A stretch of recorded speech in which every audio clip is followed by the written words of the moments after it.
अच्छा महाराज, आश्रम एक अधिक मग माही, खग मृग जीव जंतु को नहीं, पूछा मुनि। शिला प्रभु देखी महाराज, ये आश्रम में पशु पक्षी मनुष्य क्यों नहीं दिखाई दे रहा?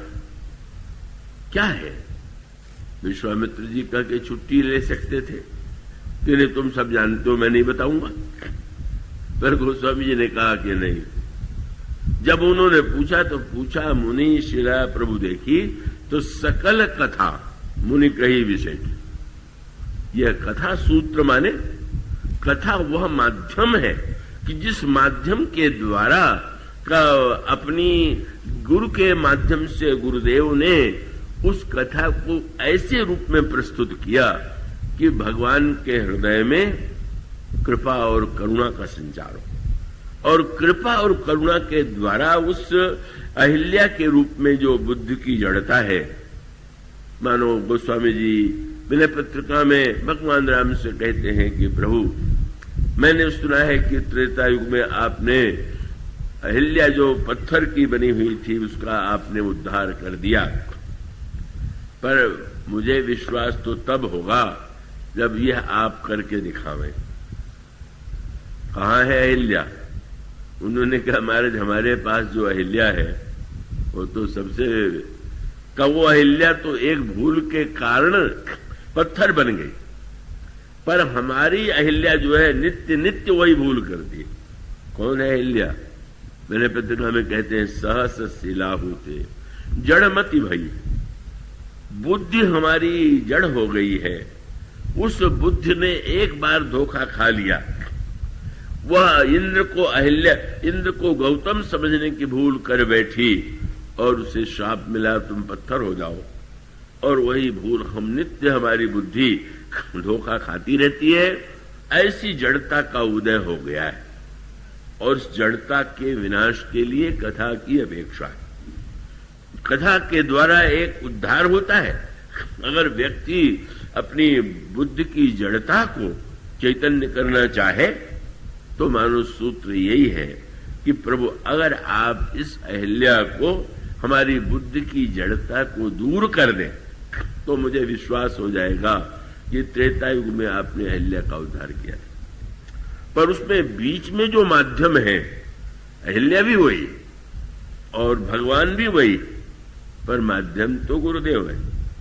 संत ने कथा सुनाई, और जैसा मैंने कहा, संत जो है वो कथा का अर्थ बदलने में बड़े निपुण होते हैं। अर्थ बदलने का अर्थ होना लीजिएगा कि जैसे लोग अनर्थ करते हुए दिखाई देते हैं।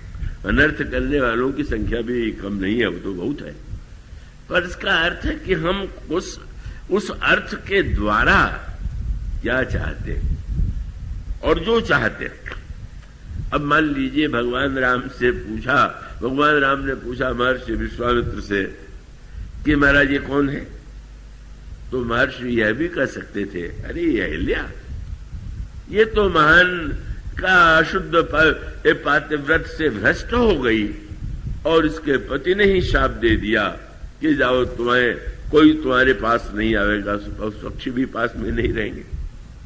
लेकिन संत जब उसी कथा को सुनाता है, जब सुग्रीव भगवान की शरण में विभीषण आए और सुग्रीव से बंदरों ने आकर के कहा, ये रावण का भाई आया हुआ है, कह रहा है मैं प्रभु की शरण में हूं, तो सूचना देने में ही पता चल गया कि वो शरणागति के विरोधी है, विभीषण के।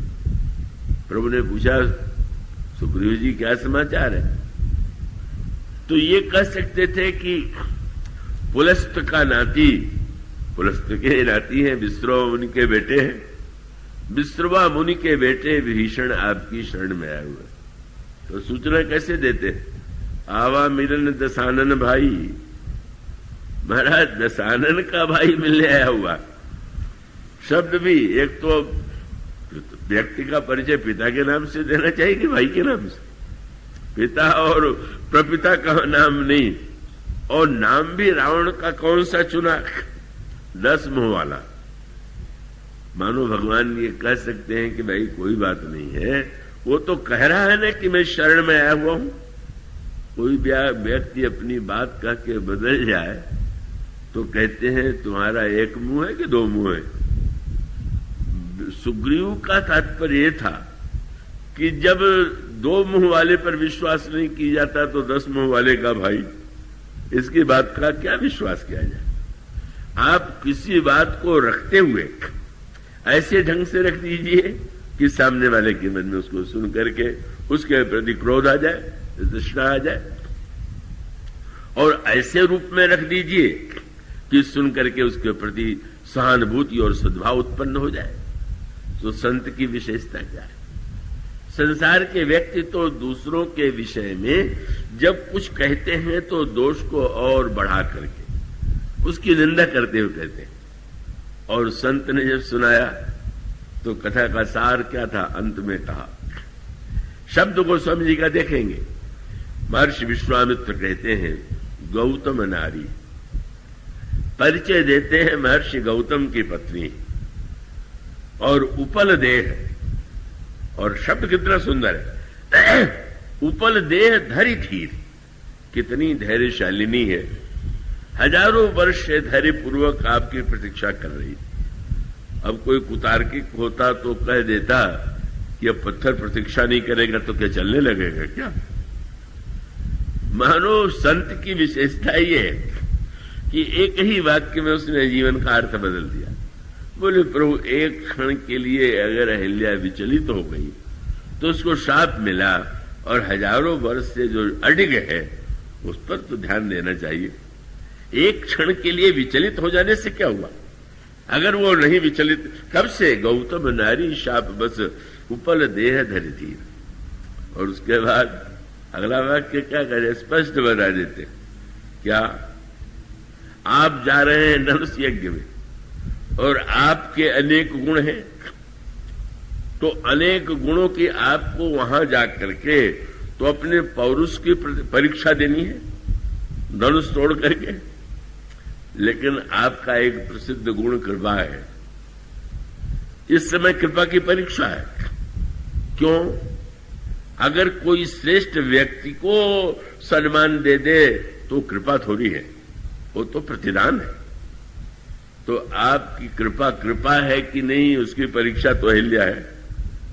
मानो संत जो है वही भगवान के गुण को, अब अगर वो चाहते तो कह सकते थे कि आप तो मर्यादा पुरुषोत्तम है। मर्यादा पुरुषोत्तम श्री राम के लिए बड़ा प्रसिद्ध शब्द है, पर विश्वामित्र ने तो नहीं कहा कि आप मर्यादा पुरुषोत्तम, क्योंकि मर्यादा पुरुषोत्तम कहें और अहिल्या की मर्यादा नष्ट हुई है तो आवश्यक है कि भगवान उसका वो दंडित या अपराधी मान ले। पर संत ने कृपा गुण को, और कृपा गुण जो गोस्वामी जी ने मेरे पत्रिका में बड़े सुंदर ढंग से कहा, प्रभु की सभा में आए, खड़े हो गए, फिर देखा चारों ओर, भगवान ने पूछा कहां से आए हो, चारों ओर क्या देख रहे हो। तुलसीदास जी का शब्द देखिए, और शब्द में कितनी भावना, कितना स्नेह है। बोले मैं एक बात सुन के आया हूं, सामने तो भगवान है, पर शब्द क्या है, मैं हरि पतित पावन सुने, एक शब्द में चतुराई। उन्होंने ये नहीं कहा भगवान से कि आप पतित पावन है, बोले मैंने सुना है। कितना शब्द में क्या अर्थ बदल जाता है।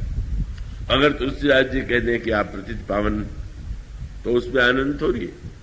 वो तो कह रहे हैं कि मैंने ऐसे सुना है। तो सुना है क्या, सामने आने के बाद तुम्हें दिखाई नहीं दे रहा? बोले यही तो चारों ओर ढूंढ रहा था कि कोई पतित यहां पर है क्या, कि आपका नाम पतित पावन मैं मान लूं। तो मैंने तो ढूंढ के एक भी पतित पाया नहीं। भरत जी हैं, लक्ष्मण जी हैं, हनुमान जी हैं, वशिष्ठ जी हैं, देवता है, मुनि है, कौन पतित है? तो महाराज ये तो मैंने सुना है, यहां आकर के तो सही नहीं लग रहा। मुस्कुराए प्रभु, तो मान लो कि नाम नहीं सही। बोले नहीं महाराज, मैं चाहता हूं कि आपका नाम बिल्कुल सही सिद्ध हो जाए। उपाय क्या है? बोले मैं आपकी शरण में आया हूं, आप मुझे शरण में ले लीजिए और बाद में अगर कोई आपसे पूछे कि आप कैसे पतित पावन हैं तो दिखा दीजिएगा, तुलसीदास जैसे पतित को मैंने शरण में लिया इसलिए मैं पतित पावन। कितनी चतुराई से भक्त, भगवान के तो अनेक नाम है, अनेक गुण हैं, पर भक्त कहता है मैं हरि पतित पावन सुने, मैं पतित तुम पतित पावन। जो सुना है उसको सत्य करने के लिए तो आज आपके पास अवसर है। मैं पतित तुम पतित पावन दो बानक बने। कैसी बढ़िया जोड़ी है हमारी आपकी, कैसा बानक बना हुआ है। ऐसे ढंग से भक्त बात रखता है कि भगवान को हंसी आए बिना नहीं रहती। मानो संत ने एक बार भी श्री राम से नहीं कहा कि तुम तो अयोध्या के राजकुमार हो, बड़े न्याय प्रिय हो, तुम मर्यादा पुरुषोत्तम हो, कुछ नहीं। कृपा तुम्हारे विषय में प्रसिद्ध है कि तुम बड़े कृपामय हो, पर आज तुम्हारे कृपा की परीक्षा है, इसलिए आप कह देते हैं। और उसमें भी एक एक शब्द सुने चुने हुए। आगे चलकर के विश्वामित्र जी ये कहने वाले हैं कि अपने चरण की धूल अहिल्या के मस्तक पर डाल दीजिए। भगवान राम के स्वभाव को ये जानते हैं कि वो मर्यादाओं का बड़ा पालन करते हैं। भगवान राम एक मुनि पत्नी के मस्तक पर अपनी ओर से धूल डाल दे, कोई किसी के चरण की धूल लेके माथे पर चढ़ावे, यह बात तो समझ में आ सकती है, पर आप ही अपने पैर की धूल दूसरे के माथे पर डाल दें तो आपकी यह बात तो बड़ी अमर्यादित और अशिष्ट प्रतीत होगी। तो मुनि जी ने कितनी बढ़िया भूमिका मानी। क्या कहते शब्द देखें आप, गौतम नारी शाप बस उपल देह धरि धीर, चरण कमल रज चाहती। मैं नहीं आदेश दे रहा हूं कि चरण कमल की धूल डाल, ये चाहती है। कितने संत की भाषा को अगर आप उस अर्थ में देखें, कह सकते थे कि महाराज मैं चाहता हूं कि आप अपने चरणों की धूल डाल दीजिए, पर सजग संत ने यह सोचा कि क्या श्री राम जब क्षत्रिय जाति के परिवार में उन्होंने जन्म लिया तो क्या मुनि की पत्नी के सिर पर धूल डालना उन्हें उपयुक्त लगेगा? तो आपने तुरंत कहा मैं नहीं कर रहा हूं। चरण कमल रज चाहती, क्यों चाहती है महाराज? उद्धार ही चाहना चाहिए कि नहीं? आपके उद्धार के जो 3 मुख्य केंद्र हैं, भगवान नेत्र के द्वारा भी उद्धार करते हैं। कृपा का एक केंद्र नेत्र है, दूसरा भुजा है। कि भगवान राम ने देखा बंदर थक गए हैं तो राम कृपा करी चितवा जब ही, भय विगत श्रम रत भई। भगवान राम कभी नेत्र के द्वारा श्रम दूर कर देते हैं और कभी भगवान राम भुजा के द्वारा। जब गीध को गोद में उठाया तो गीध को गोद में उठा करके कर सरोज सिर पर सेऊ, कृपा सिंधु रघुबीर, देख राम छवि धाम मुख, विगत भई सब पीर। महर्षि का अभिप्राय यह है कि आपसे मैं कह सकता हूं कि कृपा करके देखिए, कह सकता हूं कि जरा इस शिला के ऊपर हाथ रख दीजिए, पर मैं क्या करूं? ये जो पाषाणी है ये मुझसे कह रही है कि इनसे अनुरोध कीजिए कि चरण की धूल मेरे ऊपर डाले। संत ने उसमें विभाव की सृष्टि कर दी।